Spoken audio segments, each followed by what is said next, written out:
pay that the World Championships are here. They don't care who wins. They just want to enjoy the festival that is the World Championships here. We love cycling, and we love this as well. Look at the course. Suddenly, you're into cobbles, and these are serious. If you get your gear exchange wrong as you hit the cobbles, you're going to be in trouble. Every time you hit this surface, I mean, it adds yet another element to just how difficult this course is. Yeah, that's the problem you've got. You know, for anybody watching some of the cobbled races in Belgium, it's not just about the steepness. It's the it's the traction over these cobbles that's almost make this climb steeper than it is. Well, there you are. It kind of a climb is this, Brian. A climb is as difficult as you make it in terms of how you take it on. And when you add it, you want to save energy, and the way to save energy is by going up the climbs in a very small gear. When you go up in a small gear, you bounce around a little bit more. So it's getting it right. Well, just check out those who want to mark out each other at the moment, getting a clear view, especially when the pack is like this, Brian. You don't want to start nudging into people who are maybe struggling just a little bit more than you, and as a result, the safest place to be almost is at the front. Some of the bigger teams have bagsied that position at the moment for good reason. Yeah, it's just a compliment to the riders that we've got in this race already. We've seen a few crashes in some of the other races. No incidents as yet in the women's race, and I hope it stays that way. Well, just starting to struggle. If you're struggling now, you're going to have, I'm afraid, a torrid time as we go deeper into this race. And Laurie Millet, I'm afraid, is already off the back. They do have Magdalene Valliere, who is here. Now, the course suits that Canadian rider very much indeed. An outside hope, you might say, but I think a very, very strong contender. She's still got Baril, Fortin, Jackson. These are all very much rolling terrain athletes, and when you get that, it kind of having that level of support, having teammates around you, even just vocal, quite frankly, or just a sense that they're there for you, can actually bring you an awful lot of strength. So don't be surprised if we get some surprises today, and I think Valliere is one of those for Canada. There could be some others that you really need to start marking up as potentials to surprise today. I've got a feeling that Niedermeyer for Germany as well, she's supposed to be backing up Lana Lippert, who was fourth, don't forget Lippert, in both, well, it was last year and 2 years prior to that. But she's got great support here with Niedermeyer, who's a very good climber, and I think it might be that Niedermeyer herself, who was 18th in Glasgow, is somebody who could come through. Franziska Koch as well. She's got breakaway plans, apparently, if you ask inside the German team. Thank you, Carlston, for that. So, yeah, she's somebody that might well mix it up and force others to chase on. And that kind of strategy, Brian, it might be a little while before we start to see it, but it's going to happen. I'm kind of surprised that we haven't seen anybody try to go for the moment. Normally that is the case, especially the World Championships.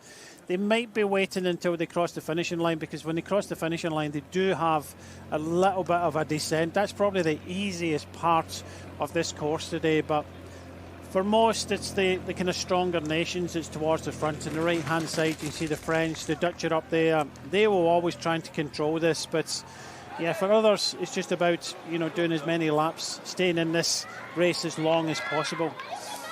Baziga at the back here, number 99 for Kenya, leaving just Kiplagat from their free rider team a little bit further up the road. Meanwhile, Potapova from Kazakhstan is struggling, leaving Osim. We said just how tough this course is. I think everyone's giving it a lot of respect at the moment, Brian. The attrition rate already high. We will see riders gated here. In fact, I think we witnessed earlier on in for example, the men's junior race, I think we had 60 finishers. The line was drawn. Behind that, everyone had found the gate.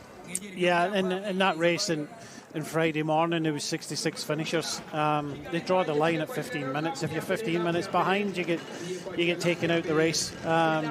So for a lot of these riders, even getting dropped now, the chances of finishing are very, very slim because there is a 15-minute cut-off. But yeah, I think you're right. Definitely a lot of these teams giving this race in this course a lot of respect, and of course most of the stronger nations are towards the front.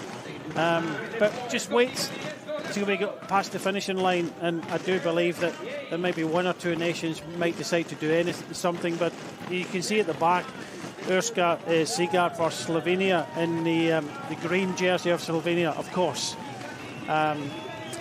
The girlfriend of Pogačar, but she's a good rider herself. She is. At the moment, she's keeping herself out of the wind. You can see that sort of Dayglow green just to the back as they take the line for the first time. Well, we now have 10 laps to be completed. So we had 3/4 of a lap to introduce us to the Diamond 10. Should be a Diamond dozen, shouldn't it? What can you call 10? The tortuous 10, perhaps. Well, already some struggling, but long way to go as well. Mexico just coming at the back of the feed zone here, just trying to find out a Swanee. I wonder if there's neutral Swanees at the side of the road. There must be, surely, because picking out your team, and it looked like we had somebody out, I think it was the other side of the barriers, just got themselves out of shape, maybe just late to the feed zone. I think that's possibly what it was. One of the helpers just getting up there, dropping the bike to try and hand out a bottle. Too late, it's going to have to be next time by. A full lap here, Brian, is a long time to wait if you've already got a thirst on to get back to the feed zone. Yeah, exactly that. And, you know, we saw in the under-23 men's race that the Belgian team just kind of rode on the front, a little bit like many years ago when Great Britain led Mark Cavendish in Copenhagen to victory. But nobody doing it as yet. So there's a few of the top teams towards the front, but nobody trying to dominate the pace for the moment anyway.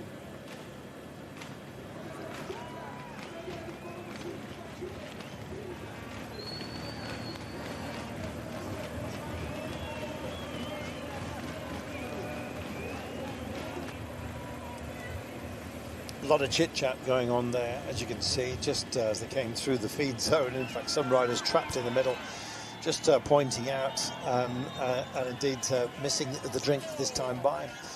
Lake Kivu. I remember when I was in this part of Africa, heading to an open-air restaurant, and I'd asked if I ordered fish. And then I thought to myself, oh my goodness, we're so far away from the sea.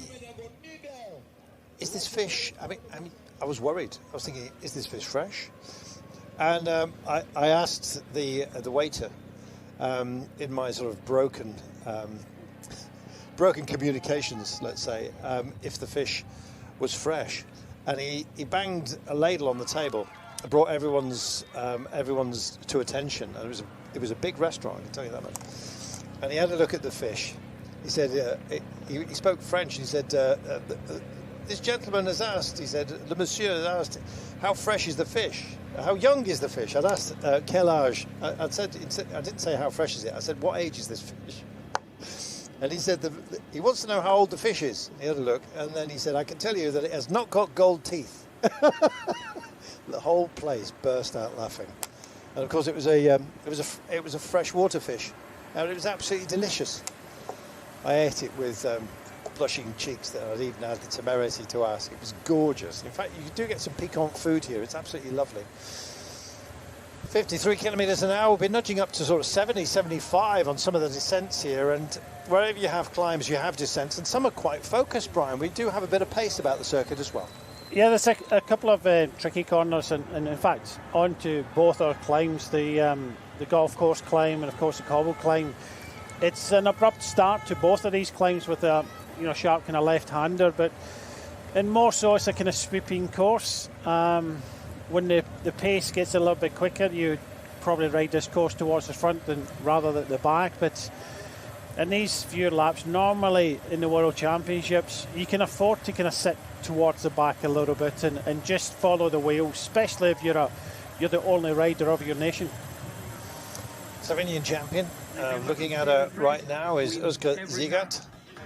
Meanwhile, Mauritius, well, here we are. Abandonment, and this is not good. This is de Marigny. I assume that was Halleboax, but Kimberly Lacourt is going to be isolated. 2 teammates out. Yeah, she is one of the favourites for a medal today, Kim Lacourte, and I think with it being in Africa, she's super motivated. But like you say, unfortunately, starting with 2 down to 1, it's actually starting with 3 and down to 2 riders now. It's going to be difficult. Yeah, Marina Oresh and Halbwachs were there together. I believe she's now isolated, Kimberly Lacourte. Well, we shall see. There's some spectacular things to see here. Do you go fishing, Brian? It's not something I know about. Not as much as I'd like to. I prefer sea fishing to freshwater. Do you know why? Because it's active, that's why, Brian. You don't just sit and look at a float. You're winding in those mackerel all the time. I know your way. Look at this. If anything, this is a celebration of cycling. And the party started a week ago. It's been brilliant to see. Great atmosphere.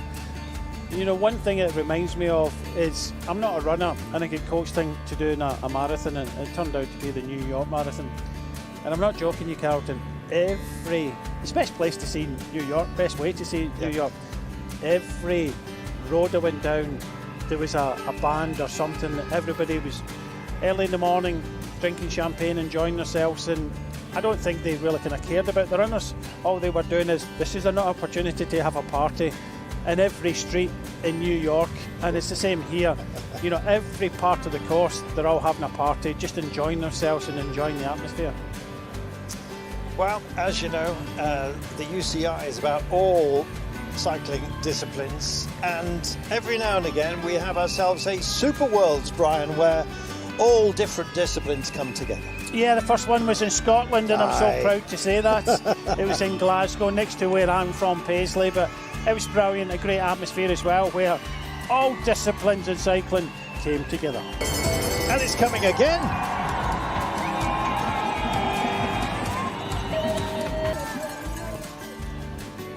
The UCI, looking after cycling, whether that be on 2 wheels, 3, you name it, we're looking after you. Meanwhile, Karina Schwempf is looking after herself, and the first little prod to get up the front, and indeed, potentially, she would hope, tempt somebody to come and join her. But with 145 kilometres to go, this is a hit and hoper, I'm afraid. That's too far to go solo. Then again, in the men's junior race, we saw a lot of bravery there, didn't we, Brian, a couple of days ago? Yeah, we did indeed, and just to update, Trentino has been awarded the 2031 UCI Super World Championship, so that will be a date for your diary over 2 weeks, every discipline coming together.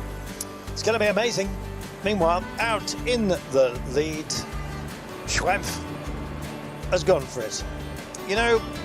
If your belief is that the day ultimately may not feature you, then make sure that you shout loud and proud early on. She's on her own, is Karina Schwempf, in more ways than one. No teammates in this race, it's down to her, and she's decided that she's going to grab a bit of the limelight, and you'd think that some others would do precisely the same as you said. Yeah, I was thinking that, of course, Austria have done well in these championships, already. She is, a former national champion, and she's got some decent results this year. Of course, she is the only representative from Austria. 30-year-olds, and race for Phoenix Deconic World Tour team, but deciding that maybe this isn't a race that's is probably going to suit her, but wants to show everybody and put her name out there. Well, exactly that. And that's good to see. You can see Mauritius just starting to make sure Kimberly Lacourte that she's up towards the pointy end. There'll be a few others as well. Here is the Niambogogo district, where all of the team coaches are assembled.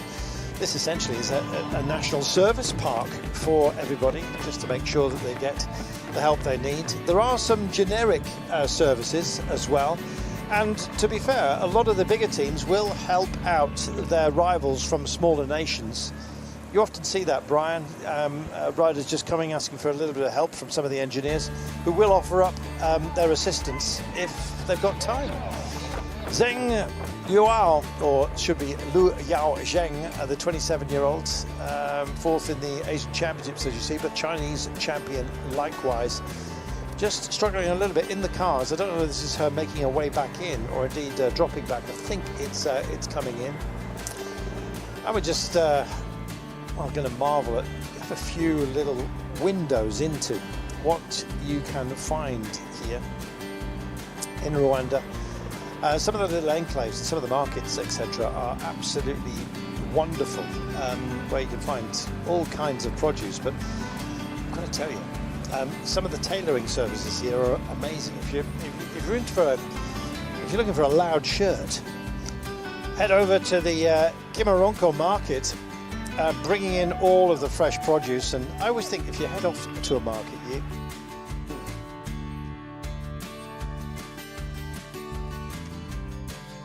the junior women's race that we had, the first time we've ever had that at a World Championships. So I think this will be a slow burner, this one today. It would be nice, yeah, but I think everybody who is competing here would like to be world champion. It's a great honor to be a world champion and to be able to ride 1 year in the stripe. So yeah, fight will be on. Did you watch the other races this week to try and maybe understand what would happen today?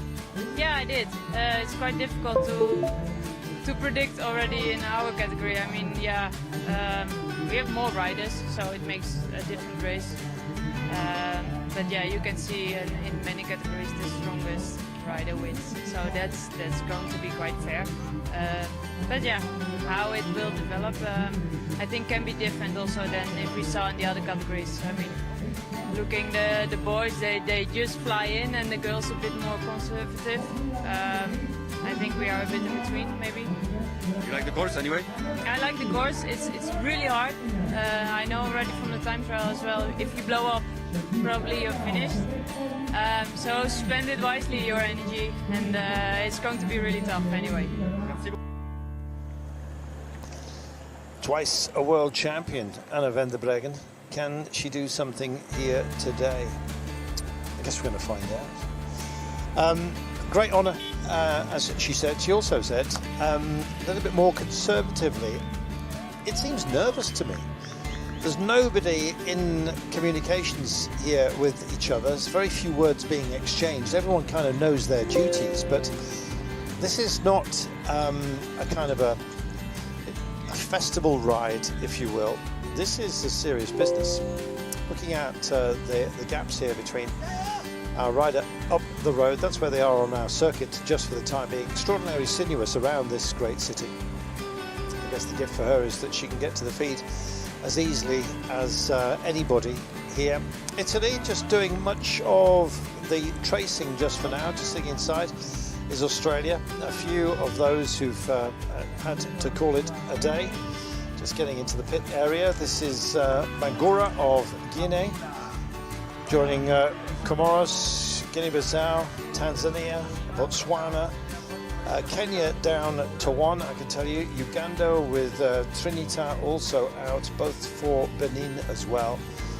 It's very, very tough. I mean, even just keeping up on rolling approach pace with professional athletes is a very difficult thing if you are functioning as a very, very strong amateur, let's put it that way. This is the Nyungwe National Park, and it is here where you will find the mountain gorillas, population of which has vaulted since the protection orders were put in place, and a very, very committed decision to indeed put conservation at the forefront to look after those great creatures. Meanwhile, taking on board the drinks as you can get them. Riding sensibly, perhaps, is Özge Ziegart. She's very much hovering at the back at the moment, and I think as the attrition rate starts to pick up, the chance of any touches of wheels is starting to dissipate just a little bit. The gap's up to 1:11, and Schrempf is still out here, and as you can see, she's in for the long haul. She's stacked up with gels there, Brian. She is indeed, and maybe taking a little bit of inspiration from the Olympic championship, the Olympics when it was in Beijing, when the Austrian rider went down the road and everybody kind of forgot about her, and you know, she took the Olympic title, and Schwarzberger I think it was, but yeah, maybe taking a little bit of inspiration from that. I don't think that will be the case today. I think we are going to see an exciting race come the finish, but it's one of these situations, Carlton, if you're a single rider like Zygaard is here, the easiest place and the safest place is probably at the front or the back.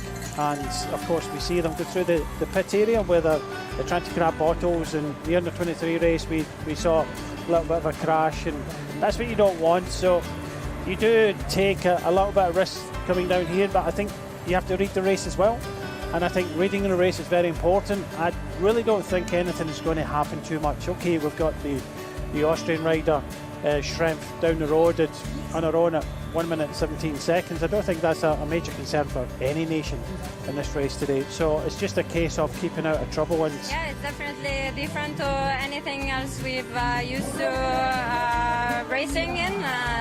It's different conditions, but yeah, the atmosphere on the course is amazing. But yeah, training-wise, the roads have been really nice. Once you get out of the city, it's beautiful nature. Yeah, you see people in their daily life, and yeah, it's a bit eye-opening to see a different world. Now it's time to race.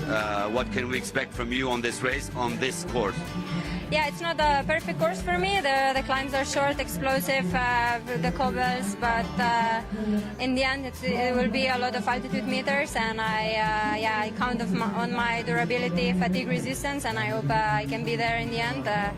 It will be hard to follow all the right moves, so yeah, we'll have to gamble a little bit and hope for a bit of luck.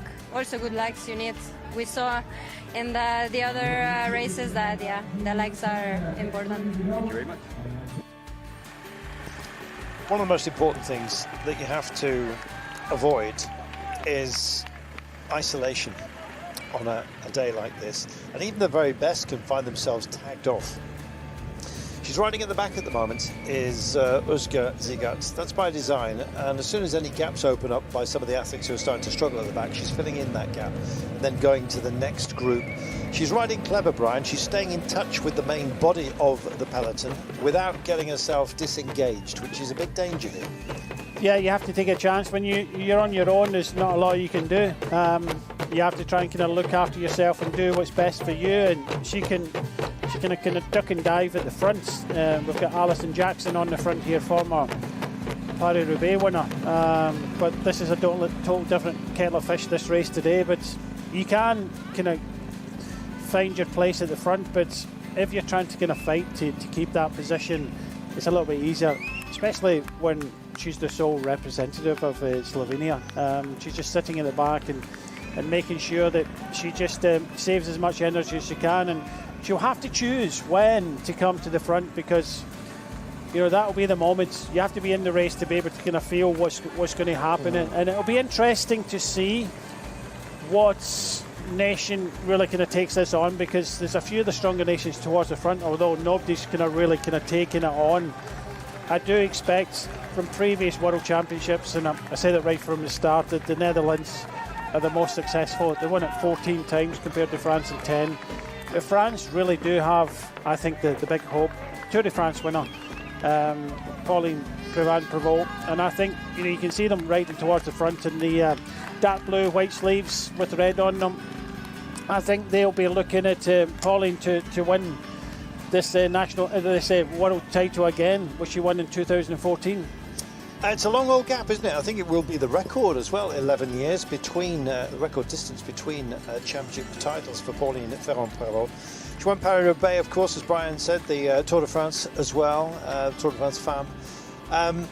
So yeah, I don't know, it would be spectacular if she did, but she's got to be amongst the favourites. I think both she, Vollering and Van der Breggen, two real big names for the Netherlands. I think Garcia for Spain actually needs to be looked out for as well. If they've had success in these championships and would like a little bit more, quite frankly. Longoborghini, I'm not quite sure what to expect, but then again, I keep saying that. She took bronze in the Worlds in different categories, but in 2012, 20, and of course last year as well. So she's medalled as the Italian. She'll certainly be part of proceedings, and they've set their stall out early. Have indeed Italy with 7 riders, the same number as the Netherlands, who had the right to fight with 8, but have indeed come with 7. Belgium with just 3 athletes, which is something of a surprise. Thought there'd be more. None from Great Britain. Chloe Daggett in the United States, just 2 representatives. Daggett backed up with Ruth Edwards. Just back to Özge Ziegert.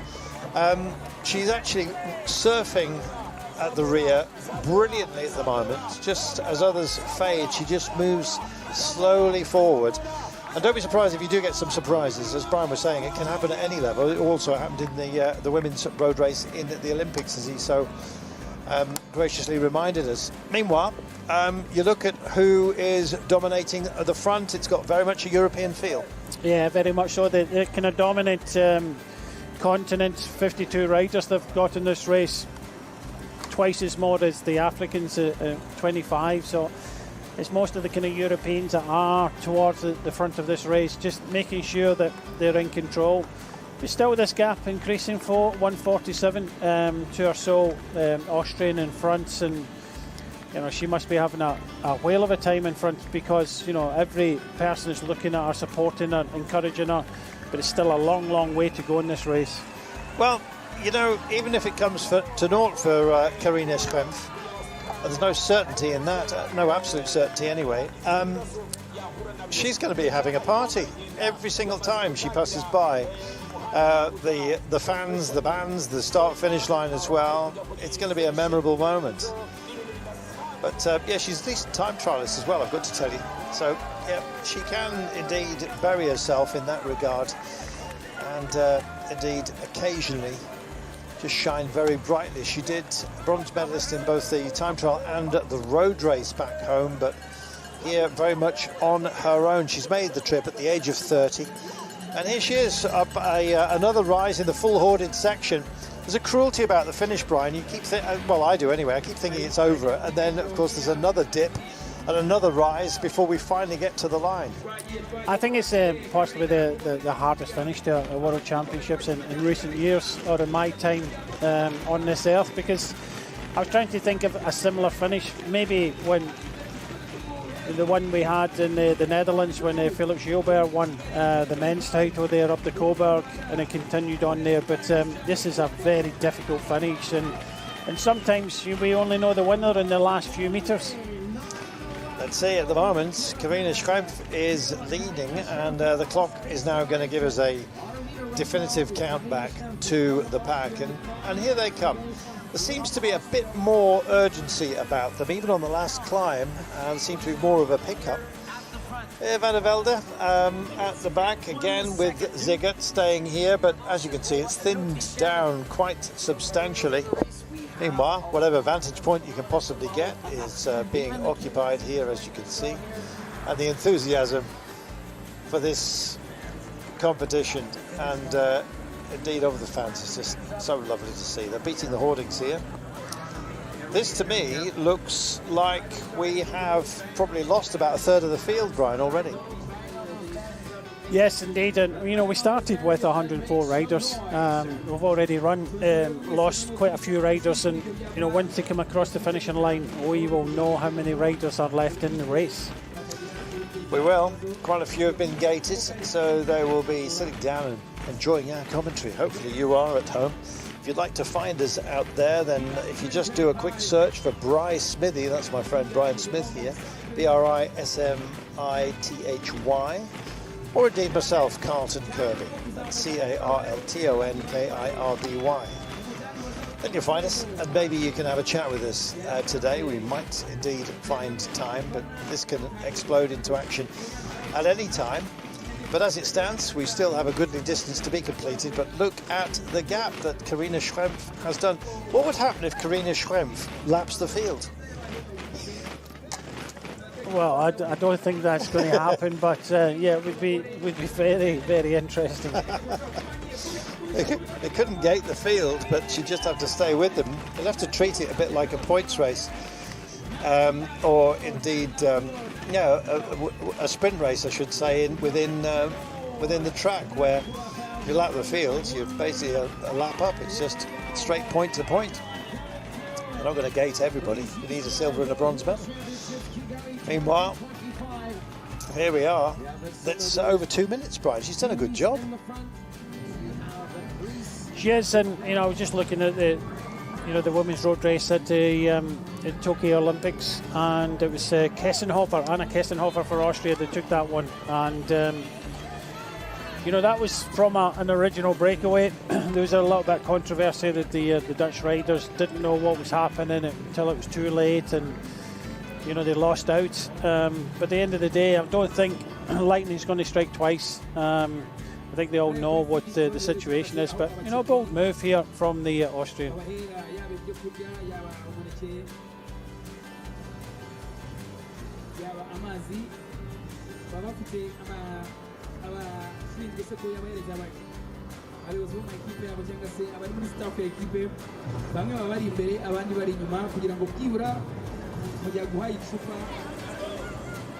Well, if you do come to this part of the world, make sure you get out and about. Often worth paying to have a guide to take you through the day, and quite often that can be very easily found. I always found the best way is actually to approach the universities, and I did so myself actually, and said, if you've got anyone that is studying botany, and was put in touch with a student and enjoyed a day out with him, and it was absolutely fantastic, fascinating, because even stuff that he didn't realise was that magnificent or important, I found absolutely amazing. And at the end of the evening, took me home, had dinner with his family, and it was just the most wonderful experience. Well, this is your eco-tourism park. That's what I'm telling you about the big five. But yeah, just take yourself a guide, and I'll tell you about all the different herbs and pick-me-ups. There was a seed ball that I bought, which I was told was extremely helpful at allowing you to breathe more clearly. It was basically menthol. So you ground it down, mixed it with oil, and then just dabbed it underneath on your top lip, and you breathe menthol. And honestly, it was absolutely fantastic. So yeah, just natural ecotourism. You can go and enjoy the ecotourism parks. There's plenty of them around here as well. So you get to see some of those creatures that might take you days just to get a rare sighting, and you'll see them stacked up and, well, there for your convenience, if you will. Where else are you going to see?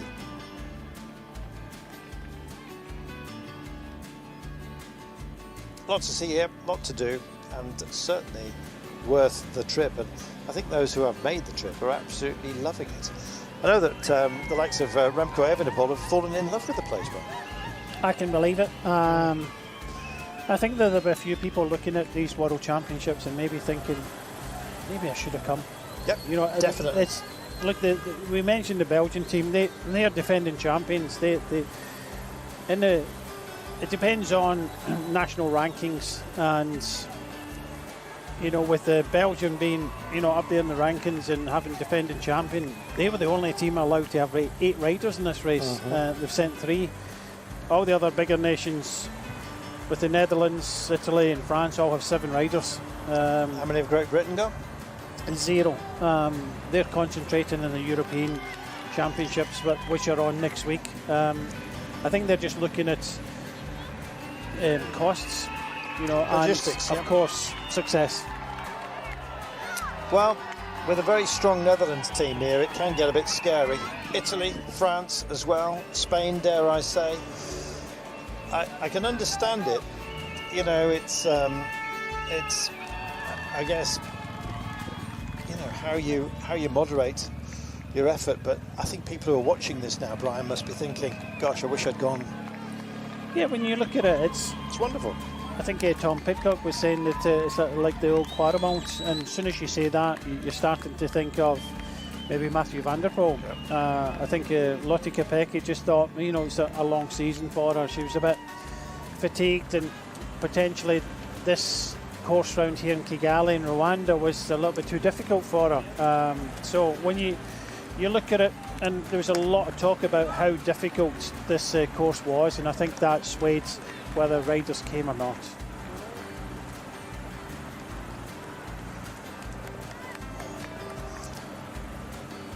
Pauline Ferrand-Prévot, 33 years of age now. This would be something. Tour de France winner, of course, Paris-Roubaix, won the Worlds in 2014. Going to hear from Elisa Longo-Borghini in a few moments' time. Somebody as well who has had a great deal of success, and we'll see whether it's a very good course for her, just how suited she is precisely to this. Yeah, sure. I mean, you never know with this weather. It's very humid, it's pretty warm, and the circuit is very tough, but for sure I had a good preparation. I don't know how I will feel because it's a long time I don't race, but I'm here to see and to try something with my national team. Tactically, it's going to be a game of patience. For sure, you need to be patient in this kind of lab, but I expect a fast race because there are many strong national teams, and I do believe that they want to break away or they want to make the race hard. Make the race hard. The geography is doing precisely that. So yeah, sometimes you've got to moderate your performance. Just hanging at the back here, Julie van der Veld. Definitely a contender. Kind of a classics rider as well. So somebody that can kind of cope with this course. Kigali City Tower. Very much part of the financial district here as well. Overlooking proceedings, possibly one of the best vantage points as well for the remainder of the day. Very tall drapes there, suggestive that 3 windows per floor. A lot of light. Well, this is a guiding light, almost a beacon, I think you might say, for the World Championships. That's what we're dealing with as they spread across the road. And they're kind of looking at each other at the moment. This feels like we're up for a bit of activity. Well, let us see. It's certainly just starting to get a little bit dark here, and I'm actually wondering whether we might have rain as part of proceedings. It has been predicted, Brian. Yeah, it has, and I hope it stays off. It'll be the first one that we've kind of really had. We've seen some spots of rain, of course, in the time trials, but nothing has come too much of it. Over the finishing line, we had 72 riders of the 104 that started this race still in this main peloton. Of course, we've got sole leader at 2 minutes and 13 seconds, absolutely enjoying riding around this course on her own. I wouldn't say it's the fastest start. We saw some of the lap times there coming up, 23-24 minutes. The under 23s were going round here at 20 and 21 minutes. But this pace will ratchet up as we get into this, and I think this peloton of 72, it looks as if it will stay together almost until the last kind of 2 or 3 laps, where I think there'll be an explosion of activity. I think so. That's not to say that there's an awful lot of work. There's not an awful lot of work being done here. There is. Australia, they come here with Brodie Chapman, great deal of experience. Amanda Spratt as well, I think, is possibly their protected rider, but you never quite know how this one will pan out. Amanda Spratt now 36 years of age. Sometimes wisdom counts for an awful lot, Brian, and you can carry it, sustain it well, especially, dare I say, on this kind of course. Yeah, exactly. We've heard from a few of the athletes already today, and you know they're all saying virtually the same thing. It's about how hard this course is. It's about the altitude, the metres gained throughout the race, the humidity, everything that adds a factor to this race, and that's why we're not seeing a lot of athletes trying to go down the road. We've seen one attack, one rider in the breakaway, and it's this rider here, Karina Schrempf from Austria. She came here pretty much as a one-person team, and she's obviously thought that she's going to have a dig. She's going to make her presence felt in the World Championships. some do this, some don't. But I'm just surprised that nobody decided to join her.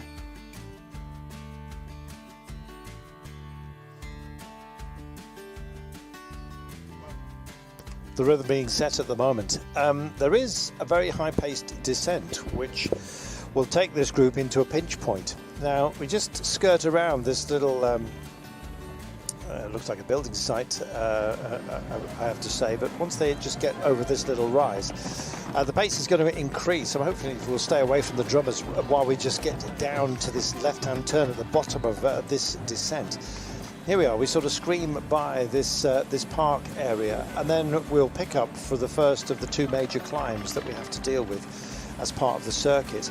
And in fact, as we just dwell on the Kimihurura roundabout park here, it's in the centre of town. It's kind of like a green belt, if you will, for you to just go and gather yourselves, which is what everyone is doing. Suddenly the pace is going to pick up. They will scream down towards the foot of the climb, and they're not all going to fit into the left-hander. Now, I'm describing it to you now because it's going to be a significant part of the course a little bit later on. Meanwhile, already on the climb, as you will see in a few moments' time, is our breakaway rider. I want to see the pack coming through that dramatic turn in a few moments' time, because they're just... It kind of feels a bit like pre-launch at the moment. Here's our sole rider who's on the climb, and some gradients of getting on for 12-13% within it. Seems a bit benign, but that's a good shot for us. You can see just the angle of the hoardings here and how the buildings are indented into the climb. Shrev taking it on nicely, holding a margin, and in fact pushing it out to 2 minutes and 45 as we speak. Nobody tempted to reach out for glory from the pack just yet. Goes back to what I was saying about some of the wisdom of the older riders. How much of the pace they're dictating, I do not know.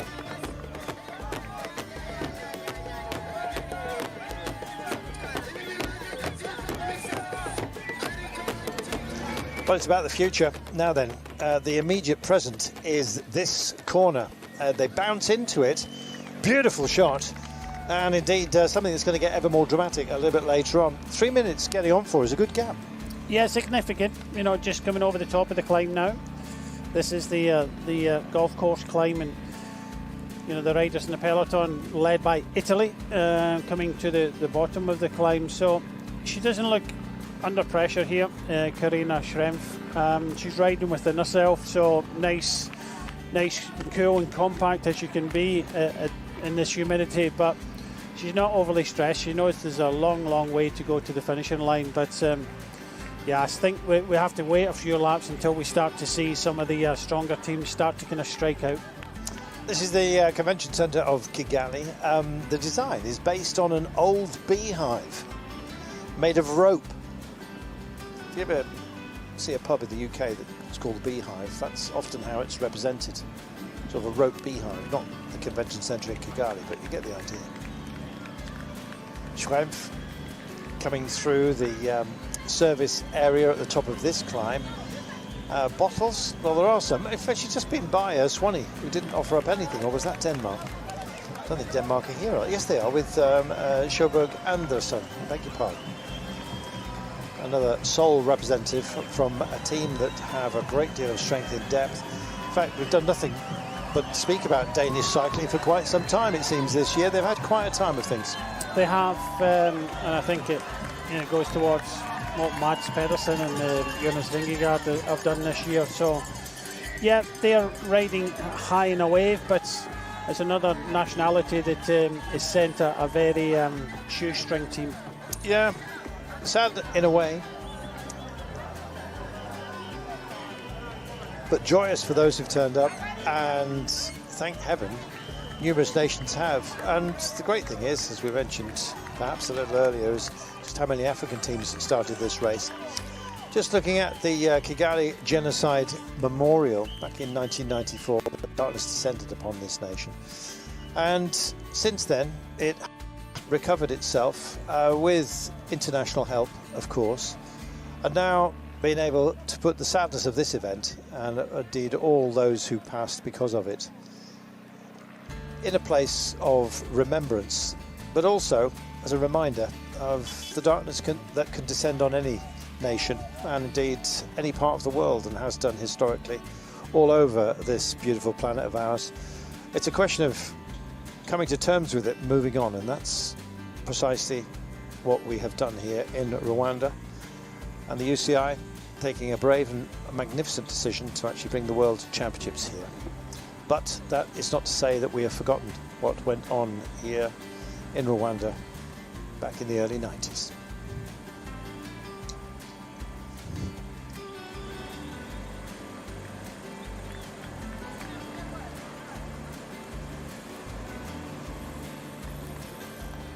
.5 kilometres remaining. The national stadium here, the Amahoro Stadium.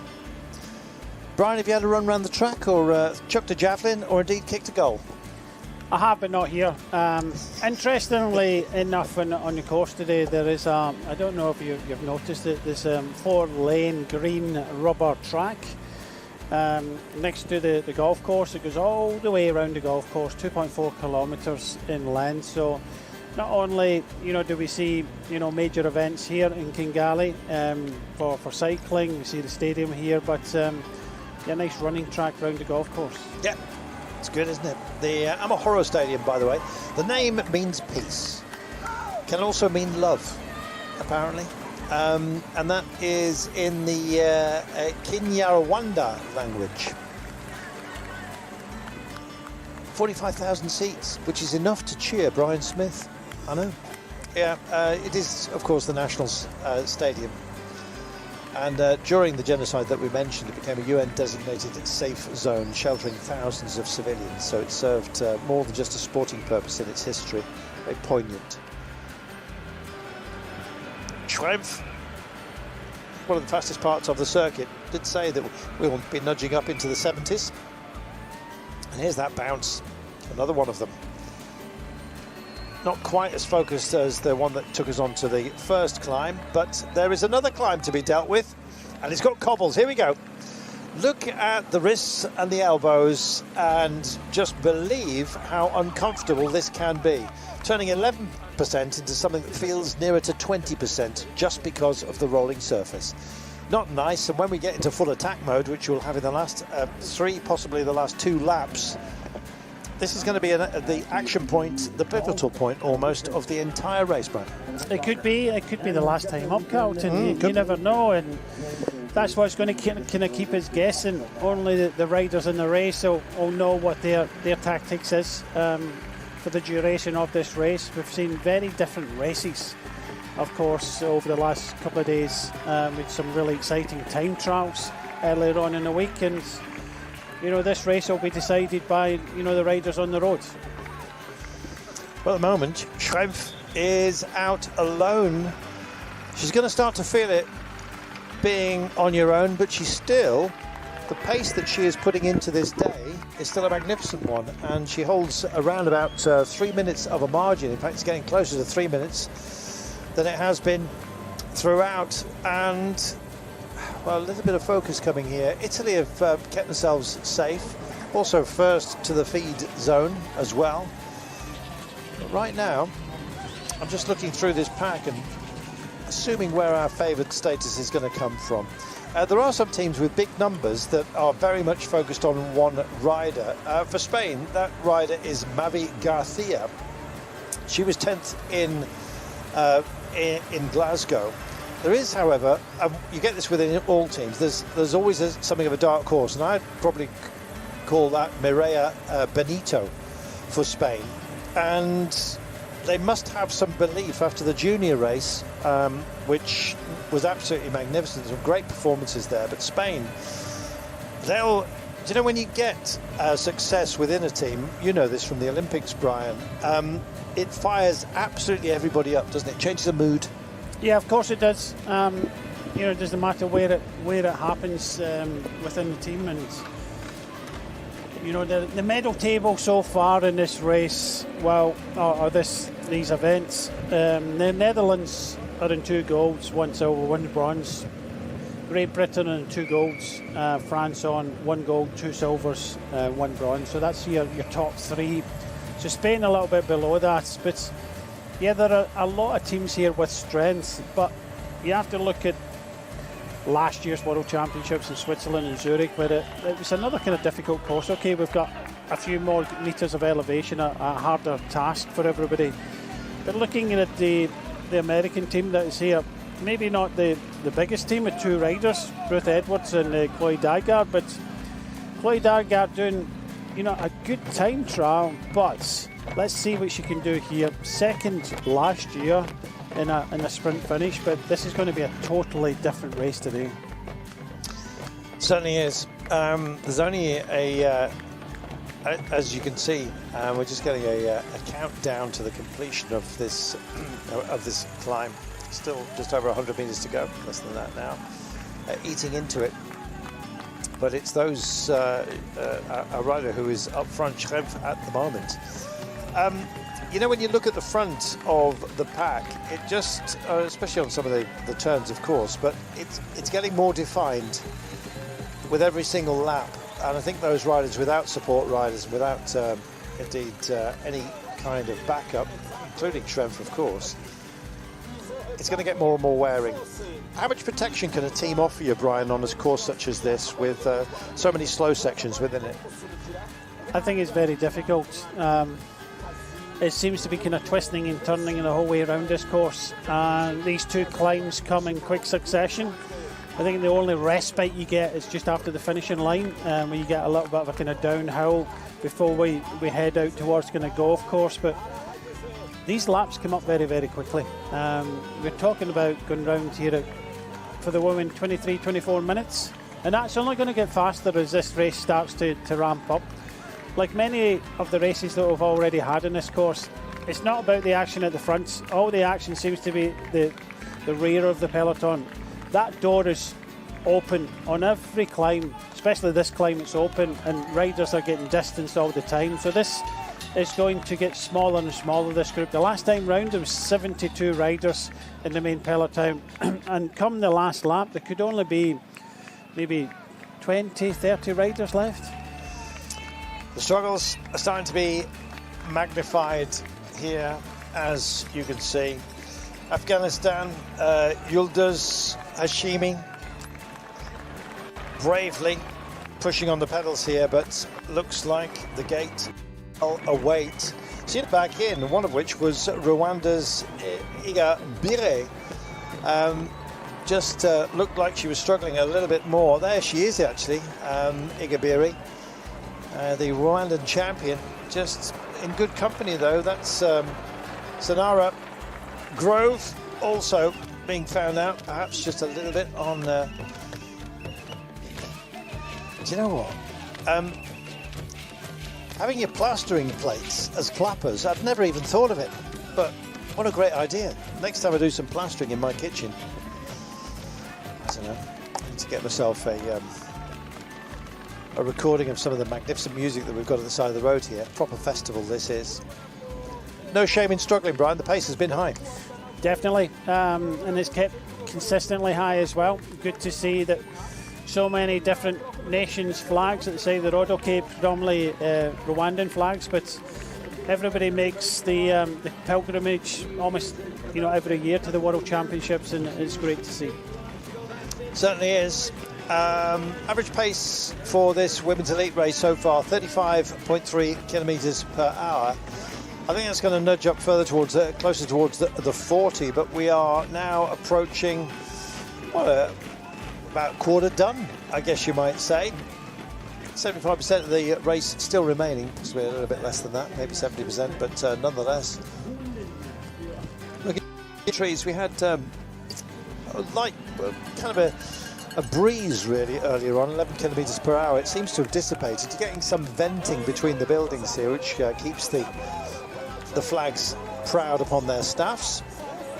But right now, it's a question of just setting yourself a rhythm, getting yourself into a decent place for later on, and start to look a little bit twitchy. Germany now moving to the front. They have Lana Lippert, who was just missed out on the medals last year and indeed 2 years prior, finishing at fourth on a couple of occasions. Antonia Niedermeyer is possibly the one to watch. She was 18th in Glasgow, but has actually vaulted in terms of her performances recently. And breakaway plans for Francesca Koch.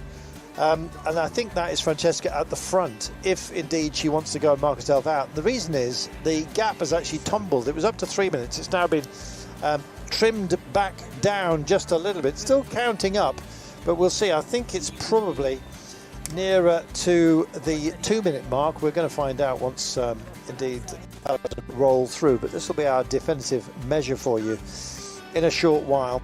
A little bit of pickup to be dealt with before we get to that line.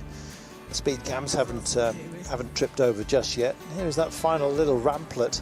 This is the zone of cruelty, Brian, right at the very end. Yes, it's a difficult climb because both climbs are at the steepest at the bottom of the climb, and of course the cobble climb, very significant. You swing left, you see the kilometre to go, it eases a little bit, and this is a real nasty ride up towards the finishing line, and you know this could be the crucial point come the end. Let's see, but I think there's a lot of hard racing yet to be done in this race, and this is why we're seeing this relatively, it does look easy pace, but say that to the riders that are getting distance at the back. Very much so. This is that final little sequence of rises that we get to, which will bring us to the line. Actually, the gap is still a broad one. I thought we'd be closer to the 2-minute mark, but it sweated out just a little bit. It was around about 3 minutes. There's the final little peak that they've got to deal with. They come up over the top. A lot of careful monitoring going on. Good to see Colombia, of course, also getting animated here, a team that travel well. They have Paola Patino and Dana Penuela. And here we go. It is still holding as a margin. 3:49 may well have shed just a handful of seconds, really, Schrempf. So still doing a good job and still no appetite to kind of close down that gap. Problem is, Brian, if you do close the gap, then all hell's going to break loose again potentially, and everyone is cagey and wary of that, wanting to preserve themselves. Yeah, exactly that, and it was the Colombian Penuela that led the peloton through that time, and I can tell you that you know, still in this group we have got still a little bit more than we had the last time. We have got 80 riders.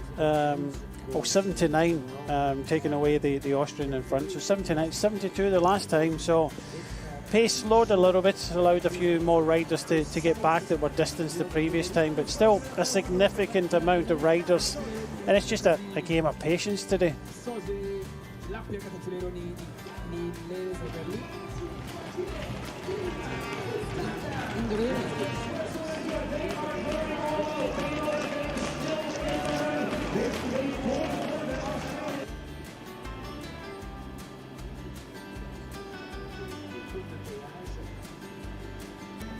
This is the Akagera National Park, where you can actually see water buffalo and I'm not sure hippos. I don't think they're in this part of the world, but they are.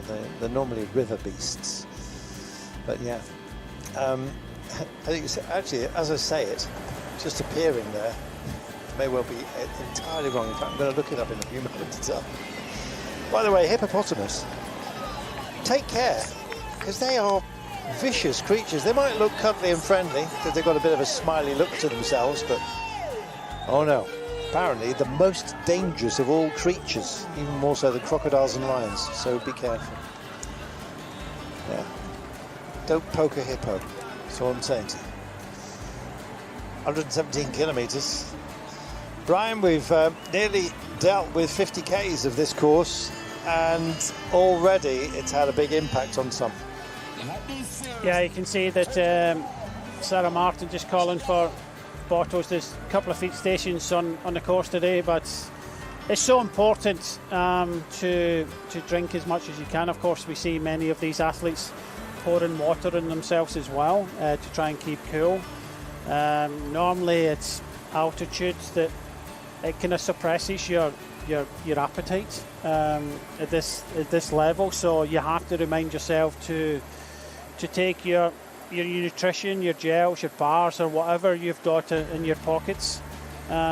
because all you're looking at when it's warm and humid like this, all you're looking at is drinking cold energy drinks or water, pouring water over yourself, trying to keep cool. But you got to remember you need energy. This race is over 11 laps. It's a long way around, and if you get any one bit wrong, you will pay for it come the end.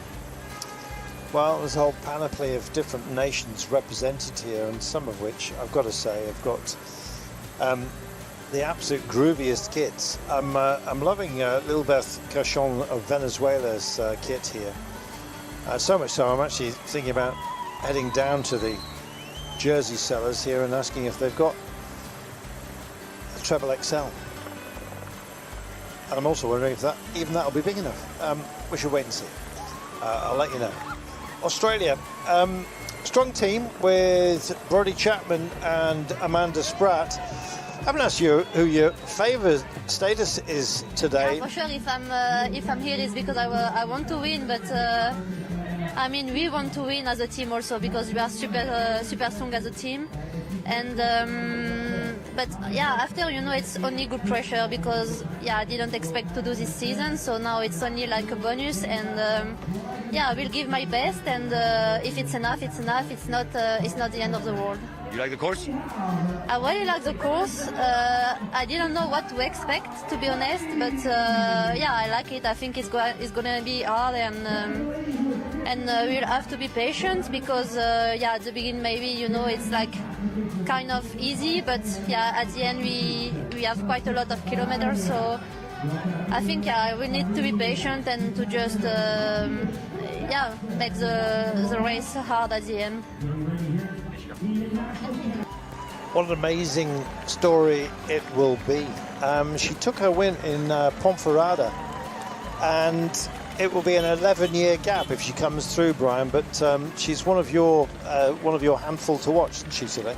Yeah, it's not hard. Tour de France champion. What she did. And Paris-Roubaix.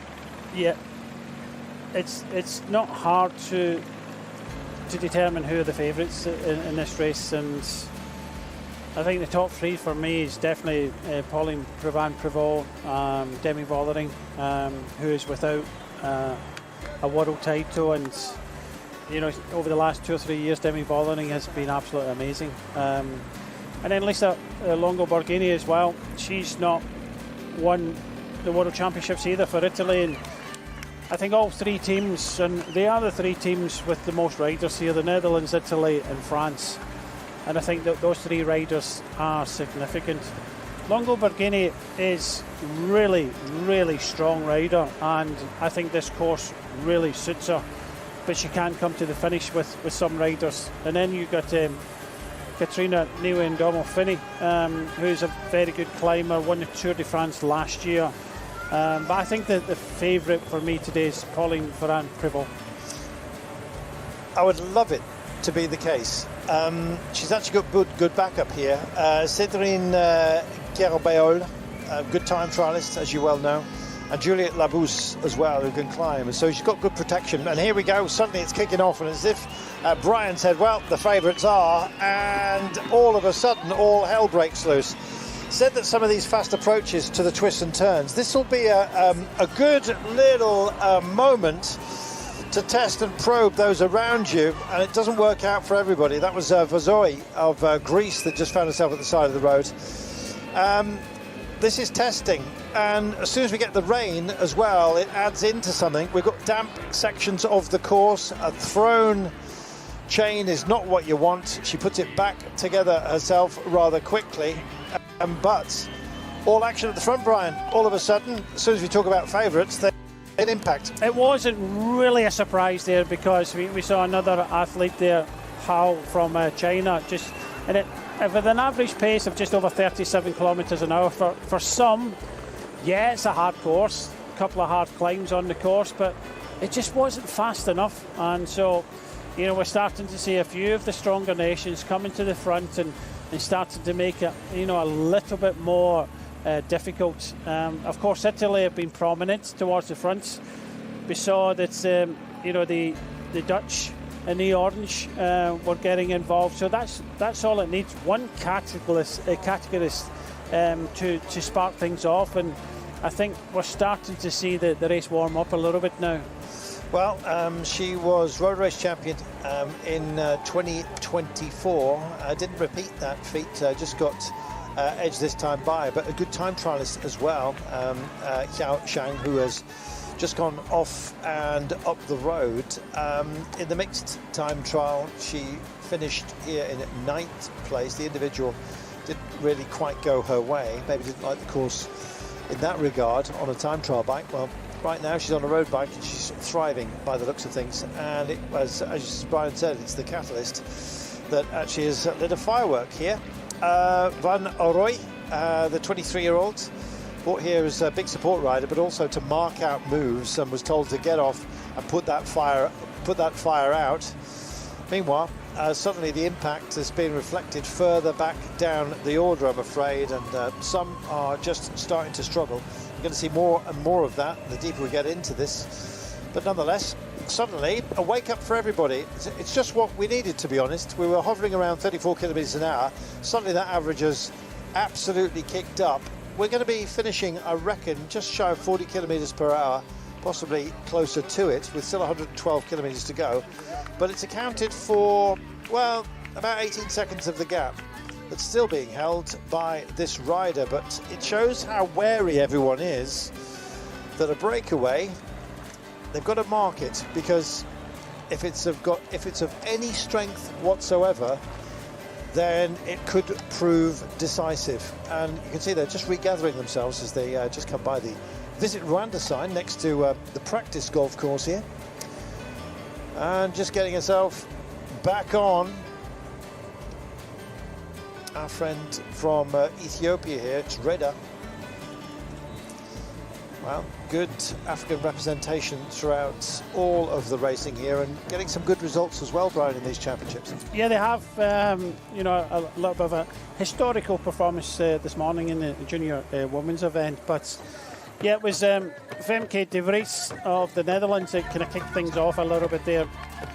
And then we had, you know, a few other Hittenhopers, Van Anrooy as well. So it seems like the Dutch want this a little bit more animated. Yeah, it would serve them if this was attritional. Van der Breggen and Vollering could actually hide themselves just a little bit. They've got other cards to play as well. But yeah, if you do have strength in depth, and more than that, belief, Brian, you can really start to issue a few hammer blows to teams that you perceive that really you could do with thinning out. Yeah, Anna van der Breggen is the most successful of the riders in this race. She's got 2 golds in the past, 2 silvers. She took a couple of years out and has now come back into her sport. And to have that sort of experience in the race, I really do think that gives them the kind of slight edge. Of course, the French will have another thing to say about that, and quite interestingly that Pauline Ferrand-Prévot rides for a Dutch team in Visma Lease bike. But this is about our national team, France, and like you say, they've got a strong team here. They want success and they can have it. But I think for the Netherlands and the Dutch, they have got, like they always have, you know, a win coming from different quarters instead of just that one rider. Big climb this, 14% right at the very beginning. There's actually sections of it which actually are 18%, would you believe? But yeah, as the averages are taken over reaches of 100 metres and more. So yeah, still Karina Schrempf is out there with 2 minutes and 40. There's no panic to wind her in, but I think there is a desire to change the complexion of the day.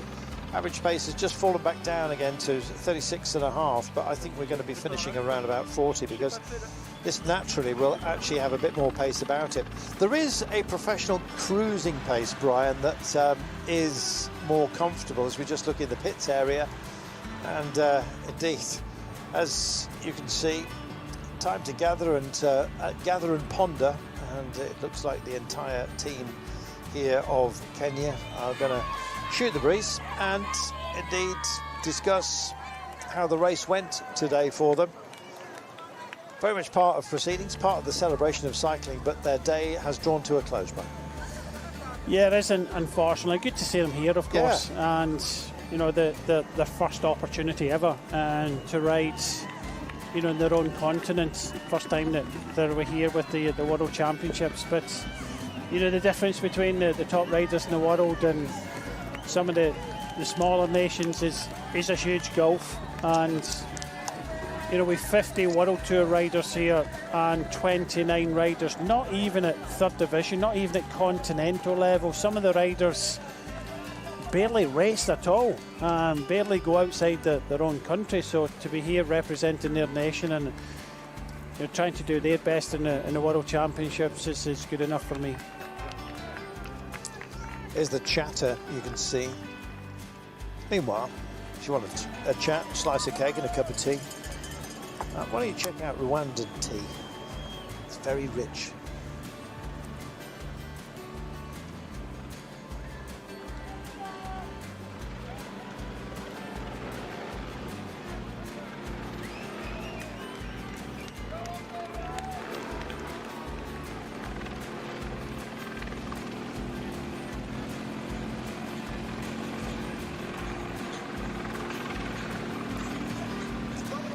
So, settlement at the moment.